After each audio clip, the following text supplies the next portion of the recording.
Olá para todos, esse é mais um videocast, o que nos resta, meio ambiente e sustentabilidade. Dessa vez, o nosso tema é transição energética. O que será que significa esse tema que está cada vez mais falado, não só na área ambiental, mas na geopolítica mundial? Para isso, eu recebo a nossa convidada, que é a Rosana Santos, diretora executiva do E+ Transição Energética. Rosana, muito obrigado pela sua presença e bem-vinda. Obrigada, Luciano. É um prazer estar aqui. Prazer é nosso. Rosana, você comentou que teve na última COP, né? Sim. COP 28, no final do ano passado, que foi em Dubai. E eu queria começar pegando esse gancho. Quer dizer, a COP, ela foi num país petrolífero, digamos assim, recebeu algumas críticas, e no final teve o relatório final, né? E um dos pontos do relatório final fala de transição energética. Inclusive, acho que é a primeira vez que eles falam contundentemente sobre isso, né? Só que, mesmo assim, muitos ambientalistas criticaram o fato de que, no relatório, não há um prazo específico, não há uma meta a se perseguir, apesar dos países terem entrado nesse consenso de investirem mais nessa transição. Como que você especificamente viu a inclusão desse ponto no relatório e essas críticas que foram feitas? Luciano, se me permite, vou até dar um rewind na fita para começar a resposta. Logo no começo da COP já teve digamos, um frisson, porque o presidente da COP, né, uma pessoa de Dubai, né, o presidente da COP, ele colocou em dúvida as conclusões do próprio relatório do IPCC. Então, isso foi um balde de água gelada, a gente que estava lá estava bem complicado, você falou, bom, como assim? Você, presidente da COP, Mas depois a coisa se desenrolou um pouco melhor.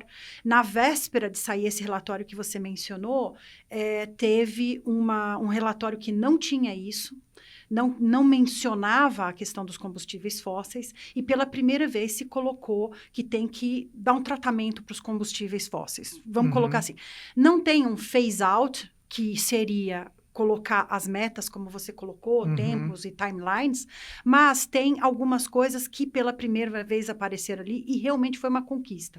Os ambientalistas, com razão, reclamam disso, porque você teve um ano de 2023, por exemplo, que já chegou a 1,48 de aquecimento, algo tem que ser feito e mais rápido, e a coisa não está indo tão rápido quanto tem que ser. Sim. Por outro lado, a gente tem que entender que são 196 países negociando, tem país que depende da renda daquele combustível fóssil, então ficou uma coisa meio assim, pelo menos colocaram isso.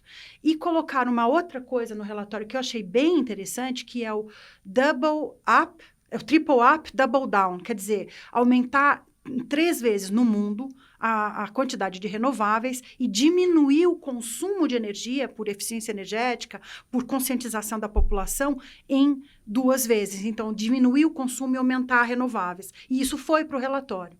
E a terceira coisa que foi para o relatório que eu achei bem interessante foi que no relatório está que as conclusões do IPCC, que o relatório do IPCC trazem um cenário alarmante que a gente tem que fazer alguma coisa. Sim. Ou seja, contrapondo aquela primeira observação que a gente teve no início da COP. Ontem mesmo a gente deu no jornal que a confirmação de que 2023 foi o ano mais quente da história pelo Instituto Agência Espacial Europeia. Quer dizer, não há mais dúvidas de que o planeta está sofrendo as consequências das mudanças climáticas decorrentes dos gases do efeito estufa e tal. E tudo isso tem a ver, né, com a retirada de petróleo, com a retirada e exploração de combustíveis fósseis.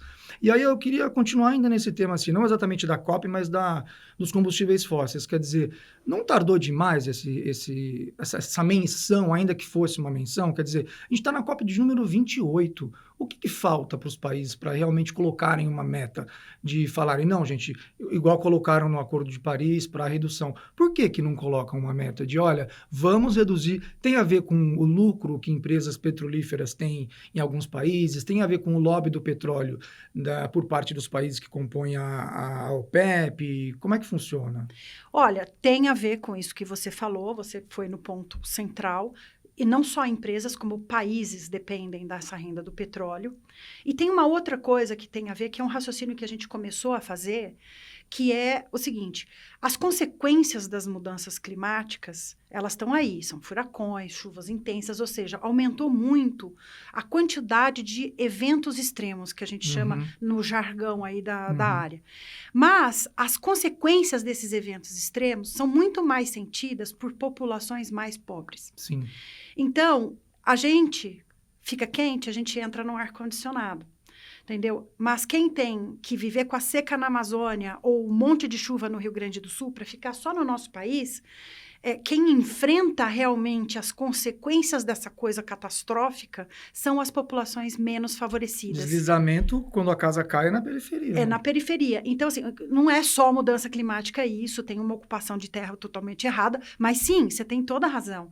Então, e essa população, ela tem muito menos voz nessa coisa, nesse diálogo econômico, que no fim é isso, entre países, empresas e rendas e tudo, do que os que estão mais se beneficiando do petróleo. Sim. Nós nos beneficiamos do petróleo. Sim. Entendeu? Essa cadeira que eu estou sentada tem petróleo. Sim, tudo que é de plástico aqui. Esse microfone tem petróleo. A televisão que a gente está falando, a energia que a gente está usando para fazer essa transmissão, felizmente no Brasil tem pouco, mas no resto do mundo tem muito petróleo. Então, por isso que é o double down, triple up, porque você tem que trabalhar também na redução do consumo para ajudar. Sim. E as populações mais pobres têm que ter, de alguma forma, ser colocada nessa equação. Você é uma otimista, Rosana? Porque assim, a gente vai ter mais uma COP, inclusive, sem ser a desse ano, do ano que vem, vai ser aqui no Brasil, e ainda vai ser na gestão do presidente Lula, que deu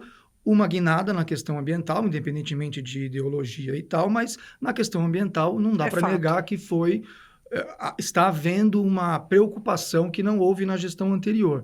Você é uma otimista com relação ao Brasil, aí entrando um pouco no Brasil, assim, né, o papel do Brasil.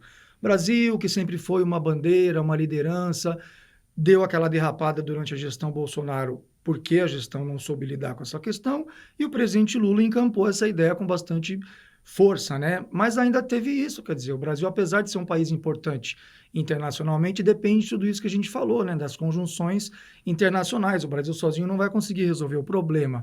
Mas como é que você vê o papel do Brasil nesse sentido? O papel do Brasil é simplesmente fundamental. Ele é tipo aquela pedra que você coloca no começo, quando você vai construir sua casa.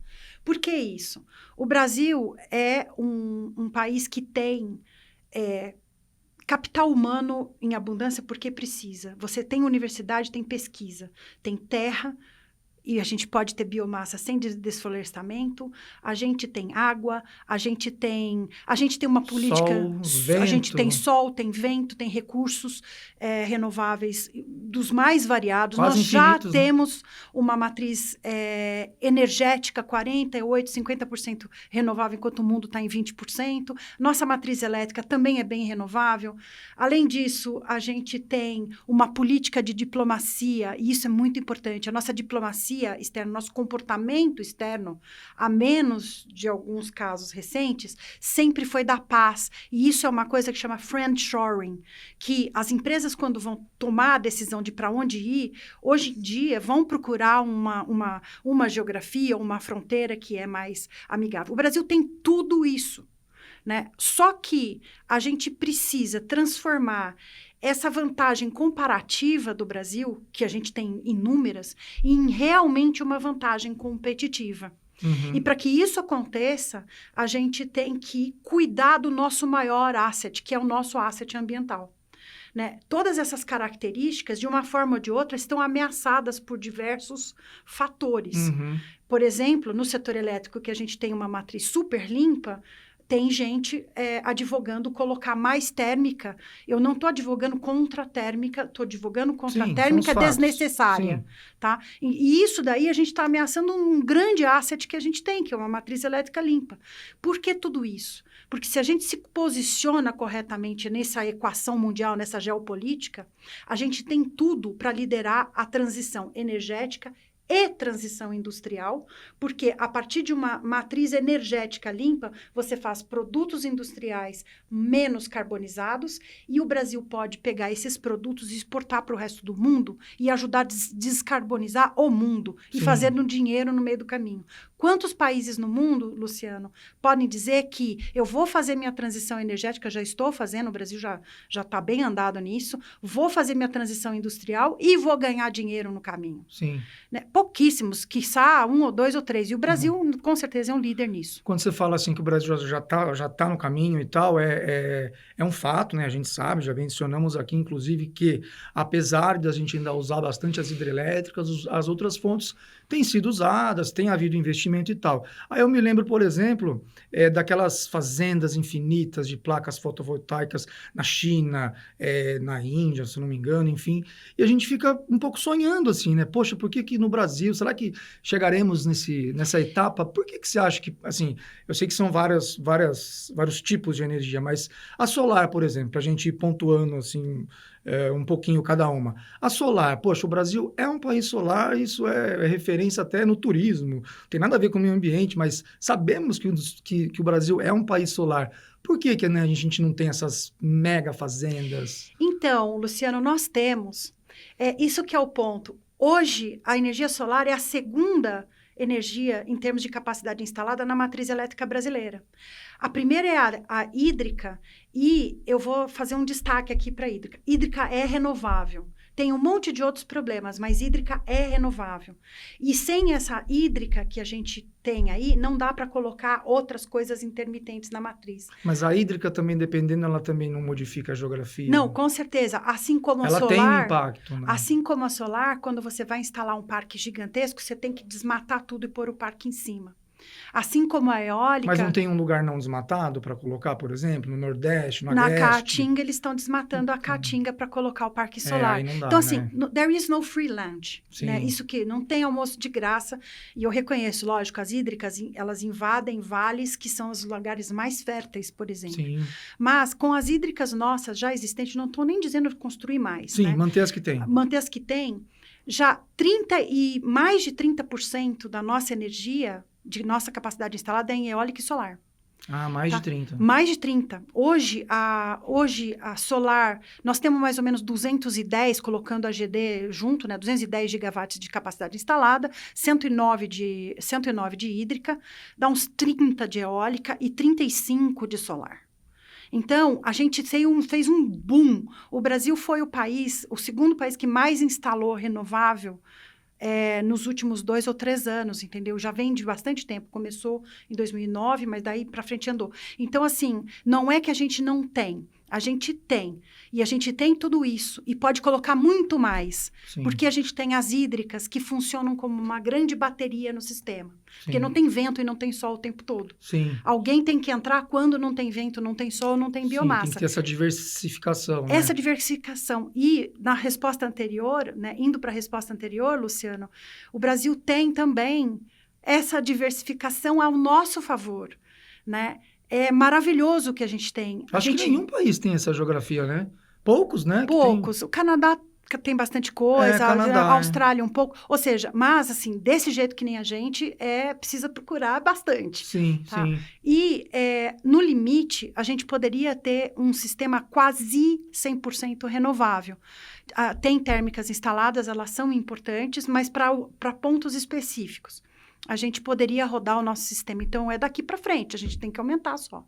E a biomassa, Rosana? A gente também tem, não sei o percentual exato, nem é tão relevante, mas eu queria te ouvir a respeito disso, quer dizer, porque lida com o problema da energia, que é uma fonte de energia, e também resolveria o problema do lixo, né? Ajudaria na questão da reciclagem. Esse ponto também ainda há muito que se explorar no Brasil? O Brasil, definitivamente, nesse ponto aí, é a jabuticaba das jabuticabas, né? Porque a gente tem uma quantidade de resíduo agrícola enorme e nós não estamos usando isso para fins energéticos. Só para te dar não é a você, mas assim a todo mundo, né? Você pode, a partir de resíduos, os resíduos agrícolas ou resíduos urbanos, resíduos, a gente pode gerar o biogás. Tá? Esse biogás, ele tem um conteúdo ali dentro, que depende de como ele é feito, mas ele tem um conteúdo de um negócio que a gente chama de biometano. O biometano nada mais é do que a mesma molécula que o gás natural, não tem nenhuma diferença. Aonde você usa gás natural, você pode usar biometano. O bio é só porque a origem dele foi uma origem biológica e não uma origem fóssil. Nossa, então era tá? só... Agora, obviamente, os locais que produzem, onde esse biometano é produzido, é mais próximo das zonas rurais. Aí teria toda a logística. Né? Tem a logística, tem que ter gasoduto, ou algum tipo de transporte, ou um polo industrial lá próximo, para que você use esse biometano. Então, para terminar, assim, o Brasil é uma... Assim, eu não tenho nem palavra para dizer o quanto que a gente poderia fazer com essa coisa da biomassa, muita coisa. E a gente não está usando, a gente usa de 3% a 4% só do nosso potencial. E a gente poderia ser realmente uma potência muito grande, mas tem 2 fatores. Um é isso que a gente comentou, as indústrias que vão utilizar esse biometano, biogás, o consumo, o gasoduto, é uma lógica diferente de planejamento da infraestrutura. Ela tem que estar planejada para ir buscar essa energia aonde ela está no campo e trazer para onde ela é necessária. Ou levar o consumo para perto dessa energia. Que engraçado, né? Porque você falando já mexe muito com a nossa imaginação, né? Do quanto a gente tem espaço para investir, para mudar o modelo de transformação. E entrando um pouco na área filosófica, digamos assim, também na sua avaliação. Claro, os governos sempre têm o papel primordial, mas falta talvez por parte da indústria, do capital, de quem tem o dinheiro, talvez olhar com mais atenção ou buscar conhecimento para saber que pode dar dinheiro, inclusive, porque talvez estejamos não eu, você, mas os grandes capitalistas, estejamos lucrando com coisas que poderiam ser revertidas para o bem comum, para o bem de todos, para o bem ambiental. Por isso que eu falei que é um pouco filosofal a minha pergunta, um pouco utópico, mas não falta para quem tem dinheiro investir, por exemplo, nisso que você acabou de mencionar? Olha, sim, mas a gente está numa situação agora, que lembra aquilo de transformar comparativo em competitivo? A gente está no Brasil numa situação que eu chamo de o ovo e a galinha. Porque assim, quando você vai conversar com os industriais, todos eles vão achar bom ter um processo mais verde. Né? Ou usar uma energia mais verde, né? Mas eles falam, mas aí eu tenho que mudar todo o meu processo, eu tenho custo nisso e eu não tenho ninguém que compre o meu produto que vai sair disso tudo, que é um produto mais verde, mas ele vai custar um pouquinho mais, não tem a garantia, né? Não tem a garantia. Aí você vai falar com o governo, quando você fala com os governos, e aí, em geral, federal, subnacional, tudo, eles falam, cara, assim, a gente precisa fazer um programa de incentivos, mas o quê? Então, me parece que tem um loop infinito aí que a gente precisa quebrar, que é os governos saberem exatamente o que precisa ser feito para que essas novas tecnologias, novos modos sejam adotados. As indústrias têm que enxergar que, se elas fizerem aquele investimento e mudar, elas vão ter mercado para suas mercadorias mais verdes, né? Então, assim, o que está faltando é a gente fazer esse acoplamento. Fora que elas vão estar também mirando no futuro, né? Porque, assim, olhando para o passado, a maneira como as coisas se transformaram, hoje elas têm sido transformadas de uma maneira muito mais rápida, né? Então, talvez a indústria que produza de uma maneira que não é sustentável, se ela passar a produzir de uma maneira sustentável, investir no biogás, investir na energia solar, ela vai estar se adaptando ao que a própria COP vislumbra como sendo o futuro, né? E, assim, COP e coisas muito reais que já estão acontecendo no mundo afora. A Europa já estabeleceu uma regra que para você vender produtos lá para a Europa, você tem que cumprir um determinado nível de certificação de conteúdo de carbono nos seus produtos. Né? Se a nossa indústria não se adaptar rapidão, a gente não vai conseguir acessar o CBAM. Vários países do mundo estão colocando suas regras, né? Os Estados Unidos entrou com o IRA, que é um programa interno, mas também tem regras para você poder acessar o mercado deles. Ou seja, a indústria brasileira, ela tem que se adaptar para conseguir acessar esse mercado internacional que está se formando de produtos com menos conteúdo de carbono. Se nós ficarmos parados, a gente vai perder espaço. E para completar a minha resposta, eu vou usar o exemplo da indústria, o que está acontecendo na indústria siderúrgica agora. Algumas formas de produzir aço no Brasil têm um conteúdo de carbono, inclusive, muito menor do que a média mundial. Mas como não tem barreira nenhuma, né, tá entrando aço chinês aqui, que tem um conteúdo de carbono muito maior, e as nossas acearias aqui estão ficando um pouco sem mercado, até para o próprio mercado doméstico, né? Se essa indústria não se mexer e acessar outros mercados, e para acessar esses outros mercados tem que ter produtos de baixo conteúdo de carbono, aço de baixo carbono, né? Aço verde que o pessoal fala, a gente não vai conseguir sair dessa bola de neve que nós estamos, que não tem muita demanda doméstica e a indústria não consegue colocar lá fora porque ela ainda não cumpre todos os requisitos para acessar esses mercados que têm regulamentação. Então, mudar para a gente não tem alternativa. Tem que mudar. Tem que mudar. Voltando no Brasil, né? Eu me lembrei da Petrobras, né? Nossa maior empresa, a mais lucrativa, a mais conhecida e tal, é uma empresa de petróleo que está até no nome, Petrobras, né? Na sua avaliação, o quão a Petrobras no Brasil é um impedimento, no sentido de que é uma empresa valiosa, que depende da extração do petróleo e a gente sabe que, por ser estatal, está intrinsecamente ligada às decisões governamentais. Atrapalha isso no avanço das outras fontes, o fato da nossa maior empresa ser uma empresa petrolífera? Luciano, eu vou separar essa resposta em dois. Primeiro, o Brasil tem uma situação de matriz energética muito privilegiada. Então, assim, não foi a Petrobras que impediu que a matriz elétrica brasileira seja mais de 90% limpa, o que é único no mundo, assim. Né? Quer dizer, tem outros, mas países menores. Tá? Então, assim, eu não vejo a Petrobras como um entrave para a gente mudar. O que eu vejo, eu vou dar a resposta pelo lado positivo.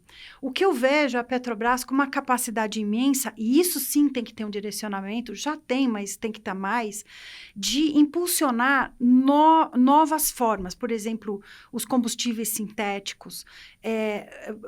Assim, como sair desse nó do petróleo, né? E, obviamente, eu não posso defender de forma nenhuma aumentar a sua renda, aumentando a exploração do petróleo. Embora eu entenda quem quer fazer isso, inclusive os municípios que dependem de royalty do petróleo, o próprio PIB nacional. Sim, a subsistência de vários municípios. De vários municípios, tal. Eu entendo, mas eu entendo isso, mas a emergência climática soa que nem um grilo falante aqui, tem que soar mais alto. E a gente tem como, no Brasil, como eu disse numa resposta anterior, um asset climático gigantesco. Se a gente se preparar para isso, nós vamos fazer dinheiro vendendo produto verde para o resto do mundo. Produto verde é liquidificador verde, geladeira verde, aço verde, carro verde, you name it, entendeu? E fertilizante verde, tem muita coisa que dá para fazer. E se a gente entra nessa coisa da renda do petróleo, a gente pode estar ameaçando o nosso maior asset. Esse que é o problema. Sim. Então, se eu posso fazer um pedido para a Petrobras, use o seu poderio para pesquisar e para ajudar a gente a sair dessa dependência do petróleo com soluções magnânimas e bem, digamos, bem diferentes, né? Processos diferentes e temos capacidade, né? Eu me lembro na época do pré-sal, que foi aquela, né? Nossa, o Brasil com essa tecnologia, um país que não é desenvolvido, conseguiu a tecnologia suficiente para descobrir o pré-sal lá nas profundezas. Quer dizer, se a gente fosse fazer um paralelo também utópico assim, daria para, né, transferir esse conhecimento para outros Luciano, nichos, né? Aí eu te digo, não é só a Petrobras, nossas universidades, a nossa capacidade inventiva no Brasil, a nossa ideia. A gente fez o programa do etanol. Assim, se eu posso, assim, falar uma Carros flex, por exemplo. Flex. É uma jabuticaba brasileira. Né? Aí o pessoal vem me falar, não, mas nós temos que adotar o carro elétrico porque a gente vai ser o único no mundo que não vai ter carro elétrico. Eu falei, não, a gente pode ter carro elétrico, mas a gente já tem carro flex e é uma coisa que só tem aqui no Brasil. Então, é possível a gente ter alguma coisa só específica para o Brasil. O Brasil tem uma capacidade tecnológica gigantesca. A gente tem diversas soluções que já foram implementadas. pelo menos em projetos piloto, que o mundo inteiro gostaria de ver e de fazer, e a gente tem que aproveitar isso. O próprio Proálcool, assim, vale uma historinha, né? Por que hoje a gente está no ponto que a gente está da transição energética? Voltando para o assunto da transição energética. Não foi de um dia para o outro que a gente fez isso. Lá nos anos 70, teve a crise do petróleo, a crise 1 e a crise 2. O resto do mundo saiu procurando petróleo e encontrou. O resto do mundo, modo de dizer, mas Sim, encontraram. os que puderam. A gente procurou e não encontrou de cara. Aí, a gente foi fazer o quê? Hidrelétrica. E nós fomos fazer na parte de transporte o quê? Álcool.